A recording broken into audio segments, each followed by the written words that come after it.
Halo teman-teman semua, perkenalkan kami dari kelompok 3 mata kuliah modifikasi perilaku. Hari ini kami akan mempresentasikan mengenai hasil review jurnal kami dan penerapan modifikasi perilaku terhadap perilaku maladaptif.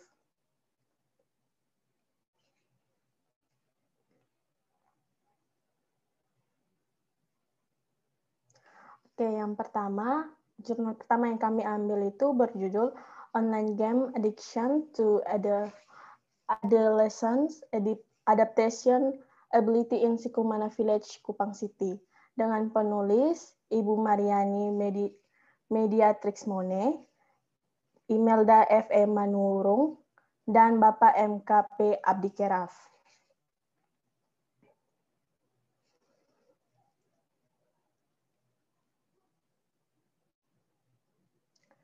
Berdasarkan hasil analisis dari jurnal yang kami review, dapat diketahui bahwa secara umum partisipan variabel adiksi game online termasuk dalam kategori tinggi, yaitu 39 orang atau 39%. Di Kelurahan Sikumana tidak dapat menahan keinginan untuk terus bermain game online, tidak dapat menarik diri dari dunia game online, dan tidak dapat mengontrol atau mengurangi waktu dalam bermain game online. Berdasarkan hasil analisis, dapat diketahui bahwa secara umum partisipan pada variabel penyesuaian diri berada pada kategori rendah, yaitu 36 orang. Dari presentasi tersebut, remaja di Desa Sikumana, Kota Kupang memiliki tingkat penyesuaian yang rendah, di mana remaja di Desa Sikumana memiliki kemampuan beradaptasi menghadapi COVID, berusaha mencari dan mengatasi tekanan dan tantangan hidup guna mencapai suatu kehidupan. Orang sehat dalam kategori rendah. Diperlukan upaya untuk meningkatkan adaptasi remaja terhadap lingkungannya melalui layanan bimbingan kelompok, sehingga remaja dengan penyesuaian diri yang rendah dapat meningkat sehingga mampu beradaptasi dengan baik dengan lingkungannya.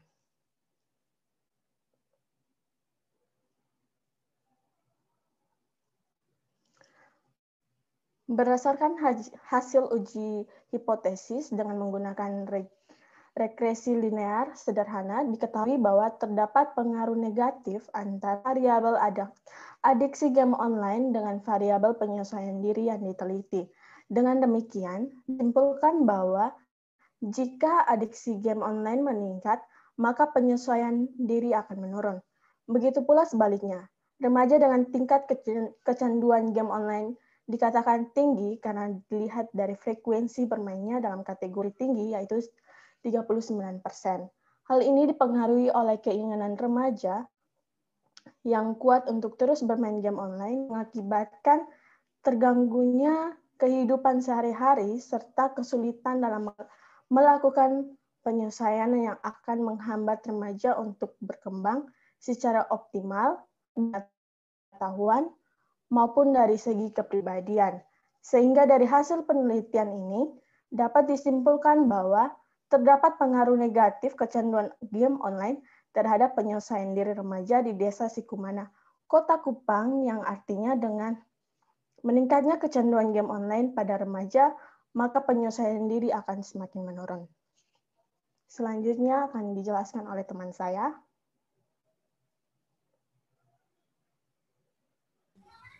Baik, saya akan menjelaskan mengenai analisis dari jurnal pertama yang tadi sudah dijelaskan. Dalam jurnal ini membahas adanya perilaku maladaptif, yaitu kecanduan game online. Kecanduan game online adalah hilangnya kendali atau kontrol atas penggunaan game yang terhubung dengan internet yang berlebihan, menyebabkan gangguan aktivitas sehari-hari. Seseorang yang sudah kecanduan akan mengorbankan apa yang dia miliki, baik itu waktu, uang, keluarga, dan teman. Sehingga perilaku maladaptif ini dapat dimodifikasikan dengan menggunakan self-control. Self-control terbentuk adanya sikap dorongan pengendalian diri, membimbing diri, mengarahkan diri pada tingkah laku yang memiliki konsekuensi positif. Adanya sikap mendorong diri tersebut akan mendukung individu untuk memiliki tekad yang besar dalam mencegah tingkah laku yang negatif.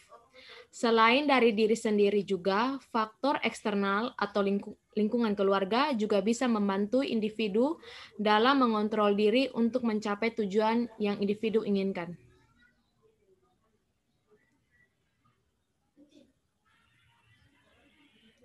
Selanjutnya akan dijelaskan oleh teman saya.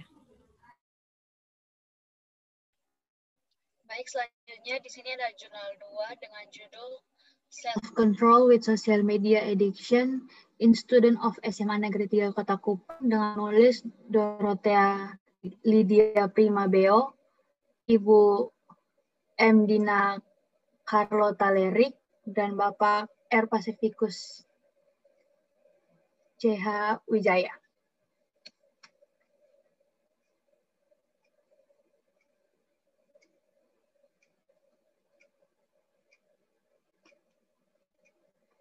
Baik, saya akan menjelaskan tentang hasil dari penelitian pada jurnal kedua ialah hasil berdasarkan gender pria dan wanita. Pada kategori kontrol diri, wanita memiliki presentasi terendah 5, pada presentasi sedang 57 dan presentasi tinggi 13. Sedangkan pada laki-laki terendah 1, sedang 3 dan tertinggi 8. Kategori kecanduan media sosial berdasarkan gender presentasi tertinggi ialah pada wanita dengan kecanduan media sosial 23 dan tidak kecanduan 52. Si pria pada kecanduan media sosial 4 dan tidak kecanduan media sosial adalah 28. Yang mana antara pria dan wanita tingkat kecanduan media sosial lebih tinggi dengan presentasi 80 daripada kecanduan media sosial dengan presentasi 27. Dan yang mana hasil ini dipengaruhi oleh jumlah subjek wanita lebih banyak dari laki-laki. Maka dari itu, hasil presentasi wanita lebih besar dibandingkan laki-laki.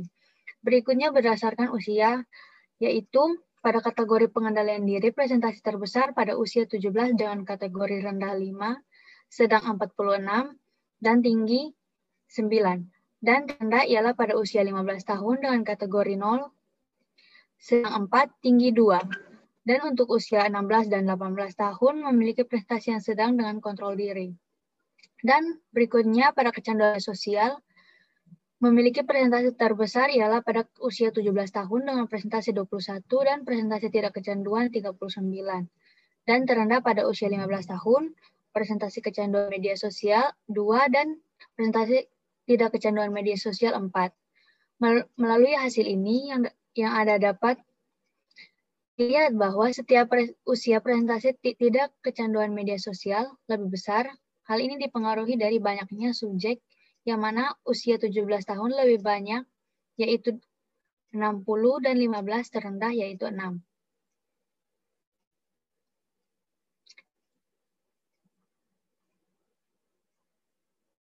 Berikut ialah hasil uji normalitas mendapatkan hasil bahwa variabel pengendalian diri dan kecanduan media sosial berdistribusi normal, yang mana dikarenakan tingkat signifikan kurang dari 5%. Hasil variabel kontrol diri dari 0,008 dan kecanduan media sosial 0,003. Dan hasil dari uji korelasi ialah nilai Spearman atau variabel adiksi antara variabel adiksi media sosial dengan pengendalian diri adalah 387 dengan nilai signifikan 0,000 dan nilai signifikansi yang diperoleh sebesar 0,000 lebih kecil dari 0,387 sehingga terdapat hubungan yang signifikan antara variabel bebas yaitu pengendalian diri dan variabel terikat yaitu kecanduan media sosial. Yang mana antara makin tinggi kecanduan media sosial, maka semakin rendah pengendalian diri siswa-siswi SMA Negeri 3 Kota Kupang dan sebaliknya.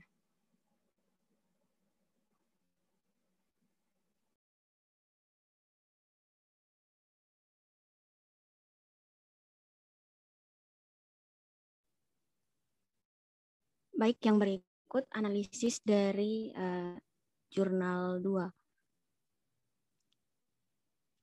Dalam jurnal ini membahas bahwa adanya perilaku maladaptif, yaitu kecanduan pada media sosial. Dan perilaku dapat dimodifikasi dengan menggunakan pengkondisian operan, yakni positive reinforcement dan negative reinforcement. Yang mana positive reinforcement ini dalam bentuk reward dan negative reinforcement ini dapat dari bentuk hukuman konsekuensi yang diterima. Nah, bentuk penghargaan atau pujian pada bentuk reward ini dilihat dari perbuatan baik pada peserta didik, yang dimana peserta didik tidak membuka atau melihat media sosial selama proses kegiatan belajar mengajar akan mendapat reward atau penghargaan dari guru. Dan negative reinforcement dalam bentuk disiplin pada perbuatan yang tidak baik yang dilakukan peserta didik. Dalam hal ini bermain handphone atau membuka sosial media pada saat kegiatan belajar mengajar. Maka peserta didik akan mendapat pendisiplinan atau hukuman dari sang guru. Ini saja akan dilanjutkan oleh pemateri selanjutnya. Baik, yang berikut adalah jurnal yang ketiga, yaitu judulnya Kesejahteraan Sekolah dan Kenakalan Remaja Siswa Sekolah Menengah Kejuruan. Dengan penulis Stephanie Herlov A.I. Laurel, dan Diana Marlin Ben, dan Luputi Ruliati.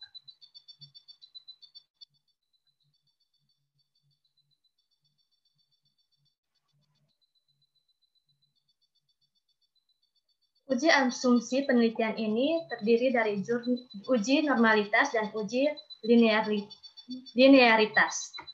Hasil uji normalitas variabel kesejahteraan sekolah menunjukkan nilai signifikan sebesar 0,000 dengan P lebih kecil dari 0,05. Dan hasil uji normalitas variabel kenakalan remaja menunjukkan nilai signifikan sebesar 0,00 dengan P lebih kecil dari 0,05. Hasil uji data ini menunjukkan barang yang tidak normal, sehingga pengujian hipotesis dilakukan secara non-parametrik dengan menggunakan Spearman Rule. Hasil uji linear diperoleh nilai signifikan sebesar 0,00. Karena signifikan dari 0,05, maka dapat disimpulkan bahwa antara variabel kesejahteraan sekolah dengan kenakalan remaja terdapat hubungan yang linear.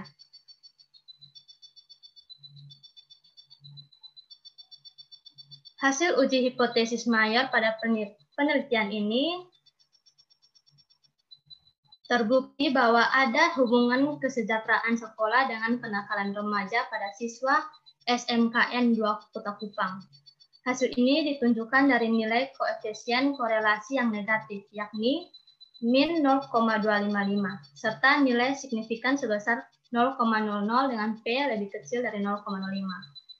Hasil penelitian juga menunjukkan bahwa hipotesis minor pada penelitian ini terbukti bahwa ada hubungan antara aspek having atau kondisi sekolah, loving, being, health status dengan kenakalan remaja. Hal ini ditunjukkan dari nilai koefisien korelasi negatif dan signifikan.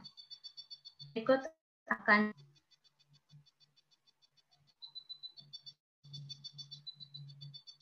dilanjutkan oleh teman saya.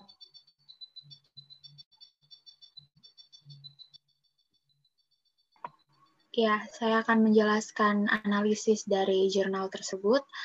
Selain peningkatan kesejahteraan sekolah, kenakalan remaja juga dapat ditindaklanjuti dengan model modifikasi perilaku, yaitu dengan menggunakan salah satu teknik dalam cognitive behavioral modification.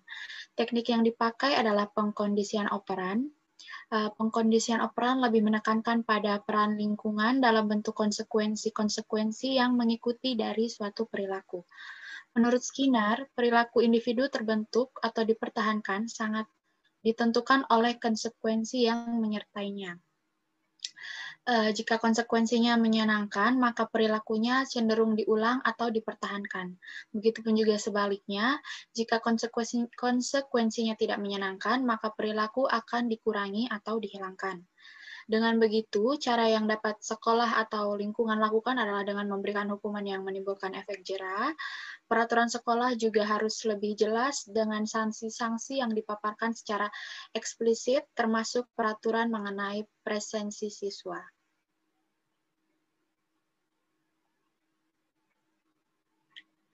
Selain itu, juga kenakalan remaja dapat dimodifikasi menggunakan self-control atau pengendalian diri.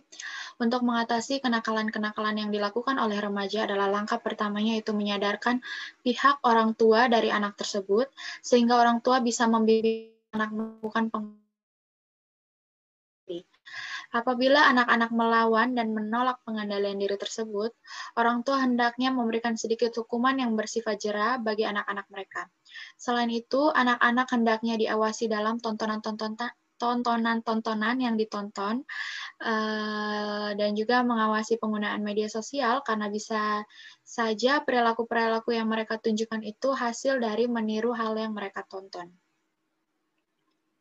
Ya. Implikasi dari